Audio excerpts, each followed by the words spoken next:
Hello, hello, and welcome to the Elevated Frequency Podcast, our first episode of 2023. Dun, dun, dun. I'm sitting here with the lovely Lisa Kirby, and my name is Shannon Morse, and welcome. Welcome. We are in the future, 2023. I'm going to be saying 2022 for at least the next 3 months. I am with you. I know it's. I keep writing that in all forms of communication. I'm like, oops, nope, we're 2023 now. Well, so today we're going to dive into a couple of topics that are very relevant as we come out of the holiday season and then we come into the new year. And the first thing that we're excited to talk about today is really taking a deeper look at how family dynamics in our culture influence our relationship to food specifically. And we may kind of notice, of course, we may be aware that our family dynamics and our upbringing have shaped our relationship to many things in our life. But very infrequently do we kind of niche down and look at the very micro perspective of how it's influenced the way we relate to food and how that shows up. And then really looking at the stories, the behavior patterns that we've carried with us into our adult years, and then looking at whether or not they serve us as the adult that we've grown into, or whether it's something that it's time to release and kind of create our own beliefs and values as it relates to how we treat and feed our body. So as we start off with this topic first, and then we'll move into kind of what happens in the new year with all the things and resolutions. How was your experience this year, Lise, in terms of navigating the holidays? And did you realize or recognize anything with your family dynamics? I will try to save all the soapbox rants for an aside and just kind of get to the point. But holidays now are an interesting experience for me because my mom has gone through our nutrition program, and so she knows everything that we teach to our clients, which is a great advantage for me because I know what's going on in the back end and what's happening with the food that we're cooking and we're eating. And it's a much more collaborative process instead of just like, here is the most rich, indulgent, okay every once in a while, but not great back to back food every single night. Mm-hmm. So it's much easier, I would say now. The biggest change for me has been not drinking so much alcohol. And the more present I am and conscious and aware, it's like the more I just kind of want to stay away from it, and realizing how much alcohol plays such a huge part, at least in my family dynamics for social gatherings, especially around the holidays. And it's kind of like, that's the main event.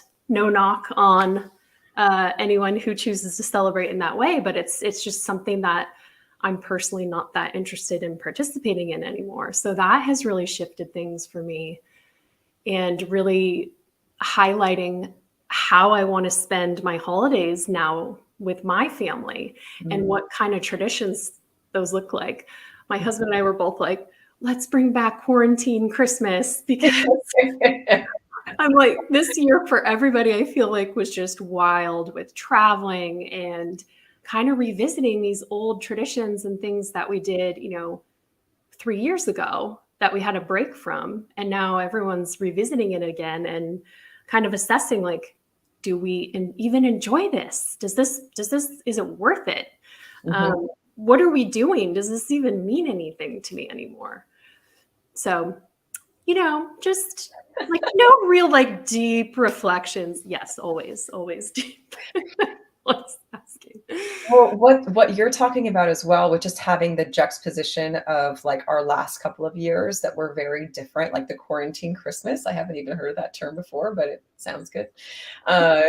Having that juxtaposition of whatever we were able to choose to do if we weren't spending it with our family.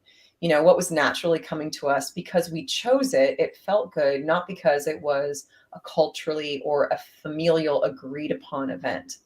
So this is something that I think is really cool that we, of course, invite like our clients and members to bring awareness into inside of like the second part of our whole nutrition course, is to really bring awareness into those habits and behaviors. And the holidays are a really easy way to do this because it's this one chunk of time, this very small window where it's highlighted in the cultural or familial beliefs.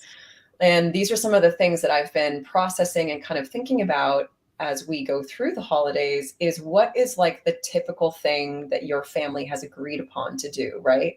Is there like something that is always present at Christmas or Thanksgiving, for example? Like some people don't have a turkey, they'll have a ham instead. So things like that. There's always like one person that brings like their VIP side dish or their famous, dish of whatever that might be. Sometimes there's I mean, this has happened in my family where there's been almost like a potluck of pies. Like everyone brings a pie. And it's kind of like, at the moment when I was little, I was like, well, this is great. This is a great idea. Everyone should absolutely bring a pie. And then as I've gotten older, kind of going, what were they doing? Like, why would they think that that was a great idea? And what we notice in my family when we have gotten together, and especially when it's a potluck, and I think that most of us will experience this when we go to a potluck event of any kind and we have a group of friends, is that there's always beyond too much food. Yes. For some reason, everyone kind of goes into the events like, okay, they may not have, maybe this is my own internal dialogue, they may not have what I actually want. So I'm going to make sure that I bring what I want. And then everyone else might be thinking the same thing. And then you leave and you have enough food for like 2 families for 4 days. Yeah, absolutely. And it's so much. I thought it was just my family being super Italian, and my mom would always cook double or triple, the recipe, just in case there's a person who just randomly shows up. Yeah. Or there's a shortage or someone is really hungry that day. Yes. Yeah. So I think as we kind of look at these, and this is really our invitation for our listeners to kind of just look to evaluate and look at what the coloring of your family and cultural experiences and beliefs and habits and rituals have been, and what actually feel like they really serve you, and which ones maybe don't serve you that you'd kind of like to create new ones.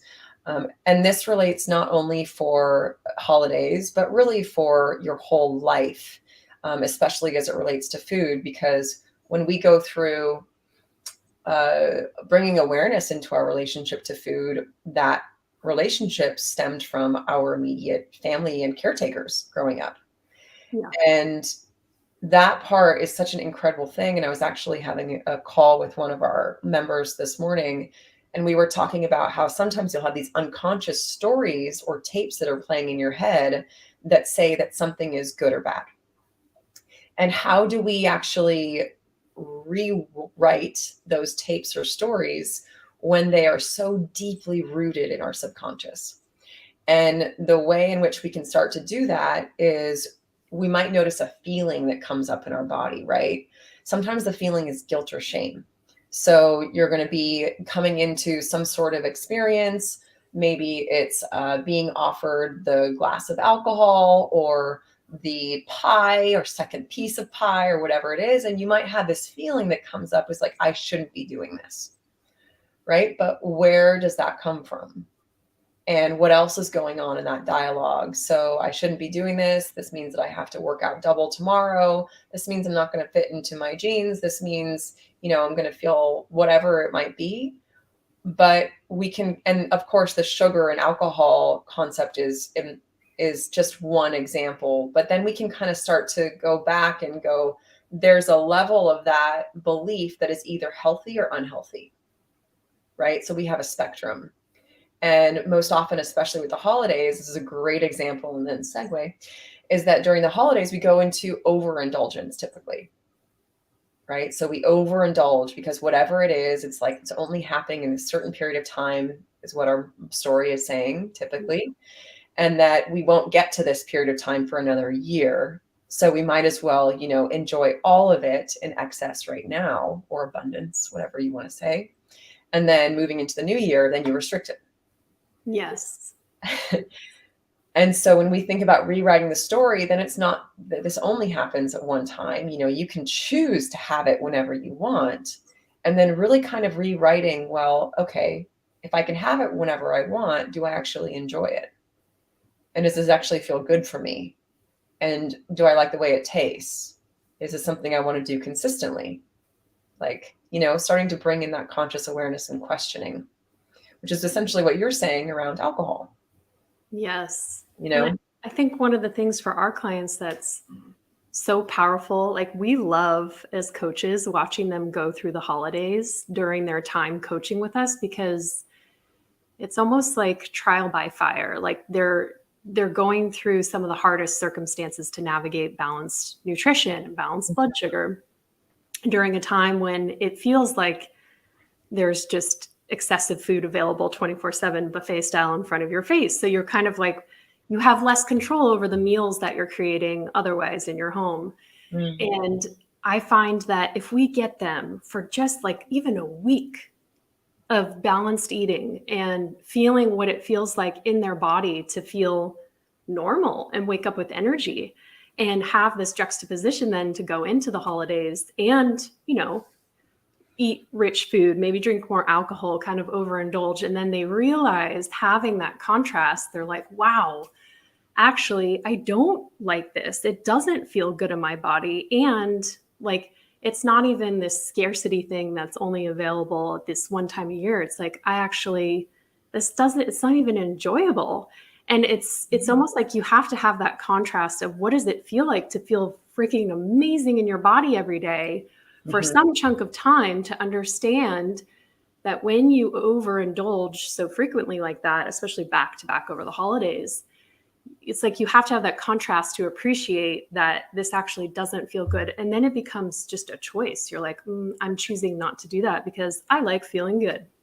Yes. I think that's the biggest thing, is that it shifts from it being a good or bad dialogue to, this isn't going to feel good. Yep.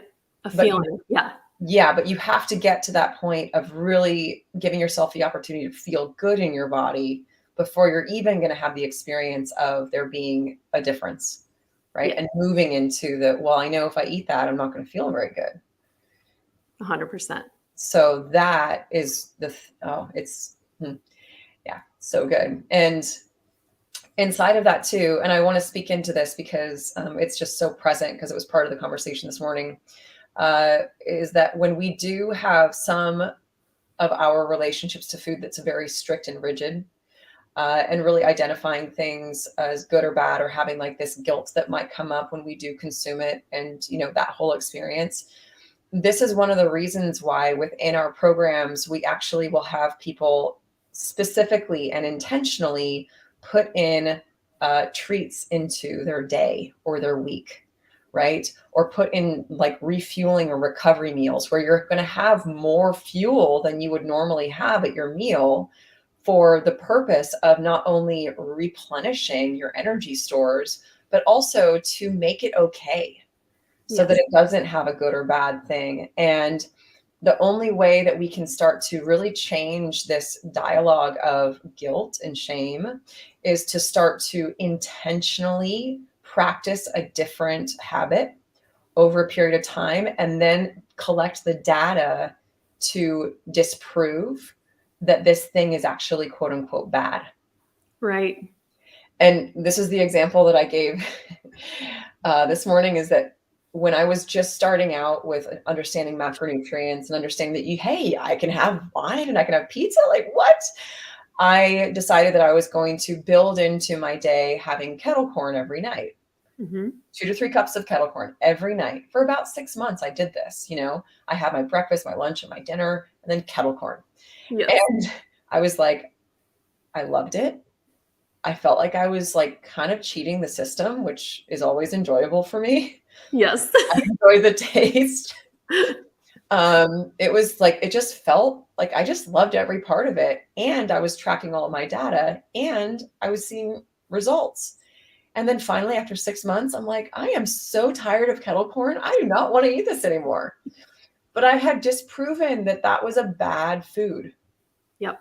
Right. because I had made it work for me. And so that's part of this understanding. I had heard in some area of my life that like, oh, that's, it's not good for you. It's got sugar and it's carbs, it's fat, and like all this stuff. But it wasn't until I actually intentionally gave myself the opportunity to actually see, is this good or bad? And actually, I like it, and it feels good, and it tastes good, and I'm enjoying myself, and I'm still reaching my goals. So I don't see the bad in it. Yes, I'm smiling big because one, I went through the same thing, and two, I'm working with one of our incredible clients, and she's having the same aha moment of self-identifying as like a chocoholic. And I'm like, great, let's plan for that every single night. I'm like, give yourself permission to have dessert, including chocolate. And we're doing it in a way where it's a little more satiating. So it has a little protein. So it's not just like, let's spike our blood sugar excessively into oblivion and then pass out on the couch. She's like making these little fun, balanced chocolate desserts. And Awesome. just the pure joy that's coming from it for her. It's no longer this like taboo off limits things. And I had shared with her, I was like, I did this for a year, every night, my little chocolate desserts. And then to your point, it was like after a period of time, I was like, it's so allowed and there's no attachment of good or bad that now it just becomes a choice. Do I want this or not?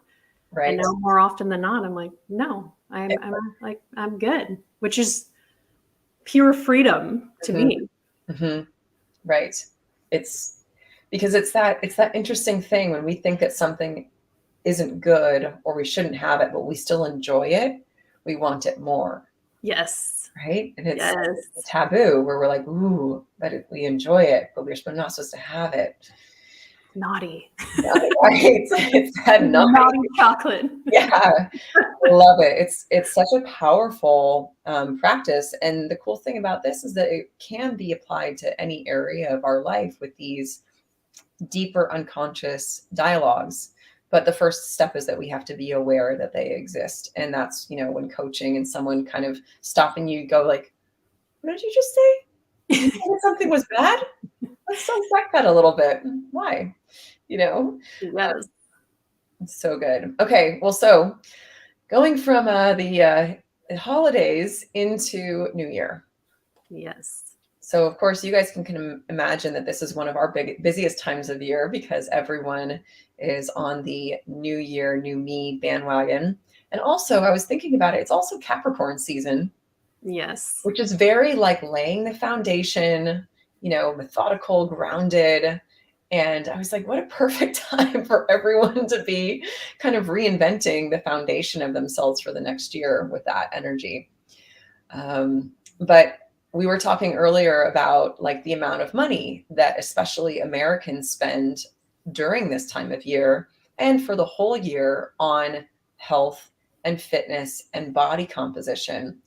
And we've been doing a little bit of research about kind of diving into where we spend the most money and what things actually move the needle towards sustainable health, towards sustainable, healthy body composition and healthy weight, and what that actually looks like. So should I just kind of spout out some of the things that I've... Yeah, let's hear it. So, well, a couple of things that really surprised me. I'll kind of go in tiers here. The first is that Americans generally spend, like, I think it's like 84% of Americans spend at least $100 on protein supplements a month. Wow. Super interesting. That surprised me. And that doesn't necessarily just mean like protein powder, but things like protein chips, protein puffs, like, all of these kind of higher protein specific items where we're trying to infuse protein in more of the food that we get. So that was curious. The second thing was weight loss supplements. It's something like 60% of Americans will spend around $50 to $100 a month on weight loss supplements. That one is surprising to me because it feels so like 1990s. Me too. Like we all know that doesn't work, right? Evidently not. Yeah. Okay. And the states that spent the most were Idaho and California. Wow. Really good marketing, or yeah. right? And I can't remember all the lowest states, but the lowest state was Wyoming. And this article was just kind of saying, like, maybe it's because they have so much to explore outside and they just I burn was gonna out. say Yeah. they're moving their physical body. They're good. Yeah. Right. And then maybe in places like California, we're a little bit more hyper focused on aesthetic. Yes. So that was really interesting. Also, that a lot of the fitness apps are really trendy right now. So every influencer has a fitness app Yeah. and to follow their workouts and things like that. And I mean, we do fall into that category, although we're not necessarily saying that only our workouts are working, but we design workouts to go with the program and the overall educational structure that we have.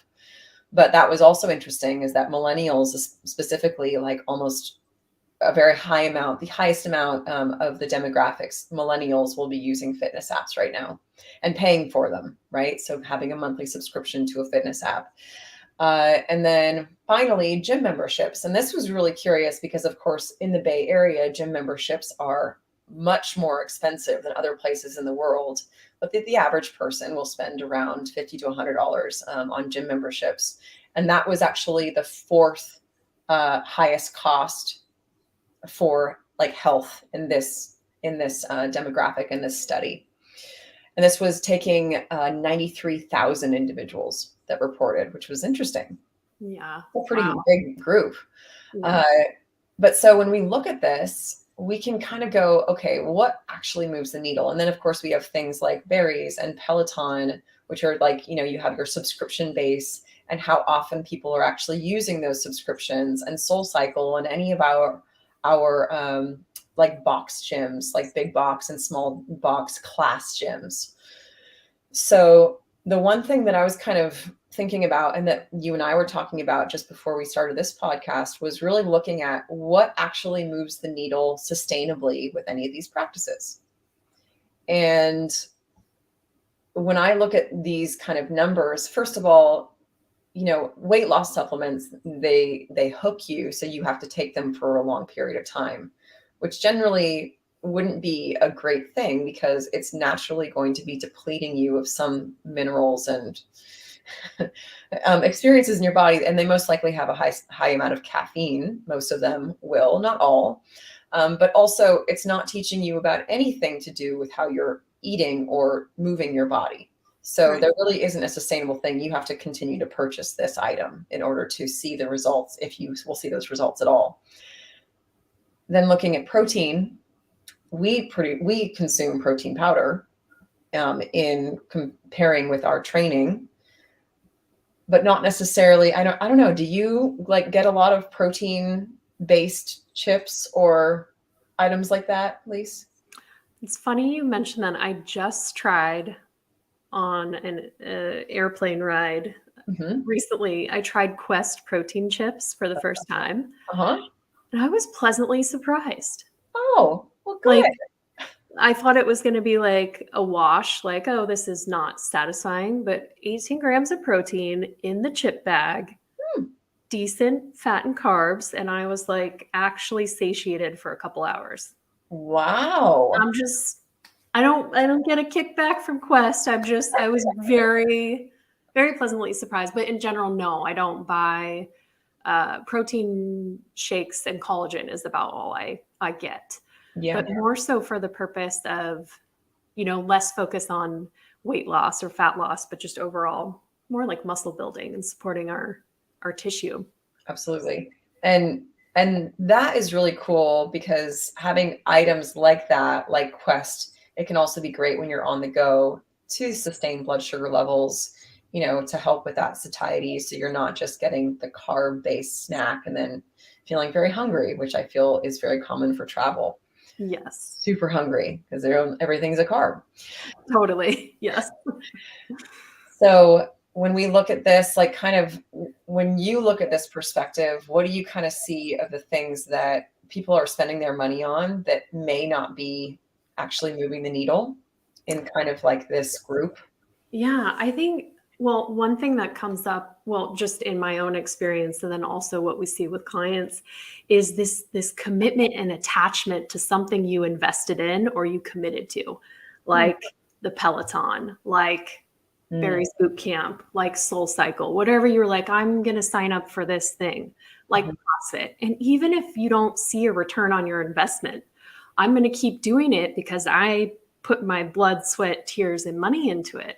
Hmm. I remember studying about this I was a psych major in college. It's called a sunk cost. When you invest in something, but you still do it or keep, it would be like, I bought tickets to Disneyland, but my whole family is sick, but we're going to go anyway because I bought tickets. And it's like, it's a sunk cost. I already spent the money. Whether we go or not is irrelevant. What's the best decision for my emotional, physical, spiritual health, right? Right. So we find that there's people like, well, I can't sign up for your classes because I have a Peloton and I spent over $2,000 on it and I'm going to keep doing it, even though it's actually transforming my body into something that I don't want. I'm Hmm. going to still keep doing it because I paid for it. And Hmm. so I remember this feeling too before learning about progressive strength training and just kind of blindly and unconsciously going through the motions just because I was already in it and committed in these fitness spaces. And it takes a lot of courage to be conscious and aware and make the decision of, actually, you know what, I did spend that money. I didn't have the knowledge that I have now. Now that I have the knowledge, I'm going to make a decision with, forward thinking about my long-term health in mind, that Hmm. actually this investment here in learning about how to progressive strength train and build my muscle mass so that I don't lose muscle every decade after age 30, this is the better investment. So it's a lot of it, I think, is rethinking your values and really how you see money and how you're investing not just your money, but your time and your well-being, which you're going to want older, when you're in your older age. Right. Oh, it's a very big topic because what you're pointing to is also like first you have to have the education to know what that long-term impact or benefit would be for switching over, right? Because some people who have that sunk cost still believe that there's a benefit that they're going to receive. And when it comes to our health and body composition, especially like the New Year's, a lot of people are following a trend, a cultural trend. And that's part of this like expanded influence of what's creating the stories and beliefs in terms of what is good or bad, right? So we have this cultural influence that we're experiencing. And sometimes it's so insidious because we're just seeing all of these ads and the AI is populating for what we've looked at once. And then now we see it all over the place, and this is getting pretty weird, you guys. And so inside of that, what I'm seeing is the biggest trend is it's less about educating. Like that education is like the thing that's really lacking in most of these programs and these experiences that are the highest selling items for the US. It's less about educating and understanding the impact of what it's going to do for you long term, whether it's actually going to move you towards your goals. And it really has to do with, the quick fix mentality that we're, I think, continually battling with. Um, because when you understand, then you can really make the conscious decision to understand if your money's actually going to be moving the needle or not. Yes. And to your point too, the quick fix or that return, that feeling, I used to love spin classes. I have thought about purchasing a Peloton for years Mhm. in the back of my head. Like it's just harping, it's just sitting there like, because I love the feeling of a good cardio session, a good sweat, like pushing my body. But I also know that that's not necessarily going to help me Mm. reach my goals that I want for my body and my physique and my body type, especially with cardio. I think cardio is the easiest type of exercise to kind of replicate in terms of like mass replication. It Yes. usually takes up less space. You don't need a lot of equipment. You don't need as much expertise. So it's easy to kind of multiply. Mhm. It's also the thing that you need. It will work until you're 30. Mm-hmm. in terms of your health. And then it's like, you got to have some other kind of resistance training. And we hear this over and over from our clients. Like, I hit my 30s or I hit my 40s and everything I was doing just stopped working. Mm-hmm. So that's where the education comes in. We're like, well, we're going to tell you why that doesn't work anymore. We're not saying don't do cardio. Cardio is great, Mm-hmm. fantastic as a side dish. You need your main entree to be some sort of resistance training to support your muscle mass. Yes. Oh, yep. That's all yes. That's all I can say. As a former cardio junkie, like it's that education piece, and that's where we thrive as companies. Like we're not going to just blindly tell you what to do. We're going to give you the why behind everything so you understand and you can make that choice for yourself. You can decide what's the best investment, and maybe you'll sell your Peloton bike and then you won't feel so bad about it anymore. Right. Yeah. Yeah, but it's hard though. Like the reprogramming of those beliefs, they're deep, Yes. and still with some of our clients moving into like 6 or 7 week time frame, they're still very much battling with some of the old beliefs and dialogues. And it takes time to rewrite those behavior patterns. And even I will have the reminders, even like we're talking about the importance of strength training and having muscle mass on the body. I have noticed that my muscle has decreased over the last like 5 years or so. And also some of this has to do with like just not having the opportunity to lift as heavy on a regular basis, just because of the nature of how I teach right now. Yeah. But just in the last like month, oh, by the way, I fell on the stairs again. We figured out it was my socks. Anyways, so I had a couple falls down the stairs. Lisa and I have both had falls this month. It's really my falls have been down the stairs, like, very slippery socks sliding downstairs. The first one, I like bruised a rib, just kind of, I don't know how I felt, I crunched my shoulder. So I know that I need to keep that thing moving as long as it's not exacerbating the injury. Like it's inflamed. But realistically, I thought I might have dislocated something, healed in 2 weeks. Right. Was back, but because I wasn't babying it, I was like, we're going to keep moving. We're going to get blood flow, everything. But my body also has the muscle mass and the memory of how to move my body without further injury, that now is like the baseline foundation for my body to heal itself. Yes. And so not only do I know what to do, but I've also laid the foundation of having muscle mass and having the proper movement patterns and having the proper alignment, that when I do go into movement, I'm not going to exacerbate the issue. So then the second time I jammed the whole thing into the socket, stopping myself, Oh. And I'm just kind of going like, okay, it's going to be 2 weeks. Yeah. But I know what to do. And if I didn't, I would probably be like maybe in a sling, like, maybe kind of going like, okay, I'm not going to do anything. I can't carry that because it's going to make it worse. So we have both the knowledge and the education that is so freaking powerful to carry us into any time of life, but also having those baseline movement patterns and muscle mass to further help to recover from injury or just maintain a healthy body that's pain-free overall. Yes. That was such in training with you over the last few years, I have really felt and experienced that shift where previous injuries would have been like, oh, my hamstring's it feels like I pulled it or something's off. And then I'm just not going to deadlift for a month. The old school thought is like, oh, we'll just not move that body part and it will magically get fixed. Mm-hmm. And it's just, that's just not the solution.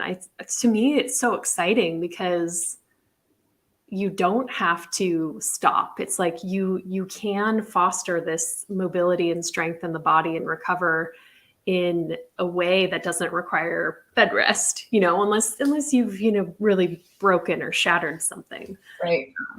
But yeah, it's nice to have that cushion from a muscular aspect instead of excess, body fat or fat tissue. Yes, you're right.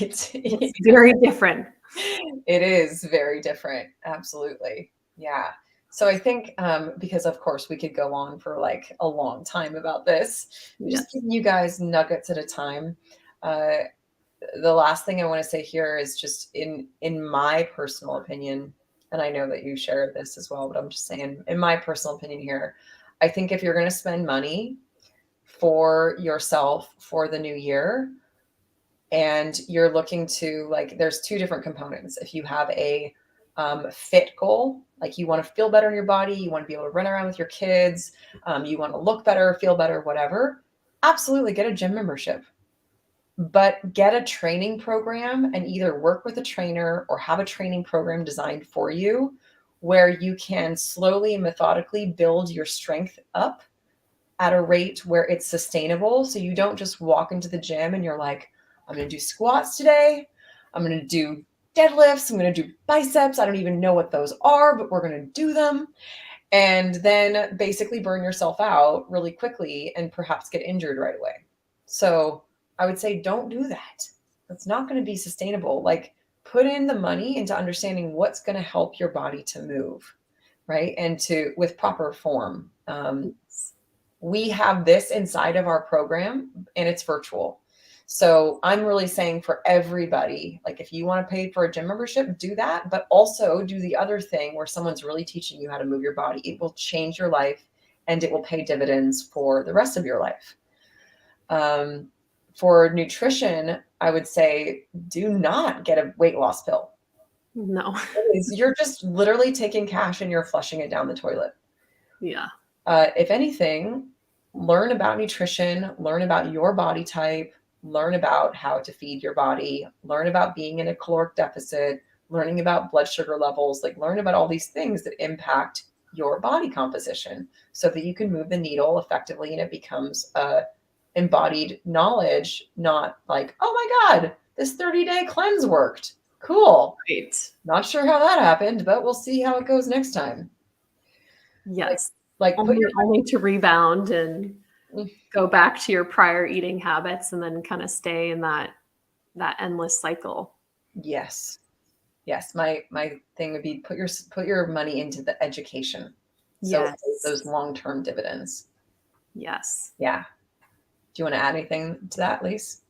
Well, it's pretty freaking solid. I think especially when you're looking at finding a trainer and having that either small group or one-on-one attention is so crucial because as a former cardio bunny and lover of all things boot camp and spin class, I can't tell you how many boot camps I've been to where as I progress through my knowledge of strength training and just exercise in general, being in these big box classes that there's one trainer per 50 people and they simply cannot check the form and the accuracy of how you're moving your body. So if you can find that either small group or one-on-one attention, it's so worth it because otherwise you're going to be doing push-ups like I've seen where it's just such terrible form. It's like cringe face the whole time for me. I'm like, no, do not try to do 100 push-ups with that terrible form. I'm looking at your back. I want to come over and just like pull and touch. Yeah, absolutely. And on that note, if you guys are in the San Francisco Bay Area, I'm just going to do a plug for them. The Firm SF is a small boutique training gym where they will give everyone, like either for one-on-one privates or for groups of 5, where everyone has their own training program. And that's very much in that system, like where you have trainers in a small group setting. So it becomes more affordable and you're really learning how to move your body with proper movement pattern. But also we do that in a virtual setting. So, and it's really cool because the coach can see, like, I didn't think this was going to work in the beginning when we started doing virtual strength training. And then I was like, there's no way. Because I had been teaching people in person for like almost 10 years. And I was like, no. And then, Well, I think you have a superpower of like eyes on the sides and backs of your head because you'll be like turned this way in the screen and you're like, you call someone out that you would never know. Like, how are you even seeing that person on your little teeny tiny square? But you do. It's amazing. you know what it is? You know those I don't you know when you're like looking at the small image of a picture, but your brain fills in what the rest of the picture looks like? Yes. You know, like if you were to see someone's arm out like this, but you know that if their arm is out like this, that the rest of their body should be in a different position. You know Okay. what I mean? Yes. So I've seen these bodies do these things for so long in these certain settings. So if someone's like, if some part of their body is off, I know that the other part of their body isn't doing what it should be doing. Amazing. So it just stands out to you immediately. Yeah, it's kind of wild. Especially when, oh, and then this doesn't really matter. I could go on in this, but this is not relevant to the podcast. Wait, no, I'm like, what? Tell me. When someone is in a hip flexor stretch Yeah. and their back knee is on the ground, or it should be, Yeah. if they have their back foot tucked, so their toes are like tucked on the ground, it will change the positioning of their quad and their knee. So when they have their back foot untucked, it totally changes the whole positioning of that front line of their hip. Yes. So generally, I'm like, untuck your back foot, untuck your back foot. I can see it, even if I can't see the foot itself. Right. So that's just Yes. Okay. Now I know next time we do that stretch. And everyone's like, what is happening? Like, how? Like, it's because the whole body tells the story. Yeah. Yes. Okay. Well, we hope you guys enjoyed this. We did take a break over the holidays, as you know, and now we are back. Also, last thing here, we are starting our first group coaching cohort for nutrition and training that starts officially on January 12th, goes for 12 to 14 weeks. We have like a break in there, but the access is a full 14 weeks. And we're really excited about this. We haven't done group coaching for almost 3 years. Yeah. It's been a while. So now we're bringing it back because we have all of these incredible systems in place and so much in our library that can really service group. And we're excited. So if you guys have been thinking about it and either doing one-on-one or group with us, it's starting. Get your booties in here. Let's go. I'm so excited. All right, you guys have a wonderful week and we will see you next time.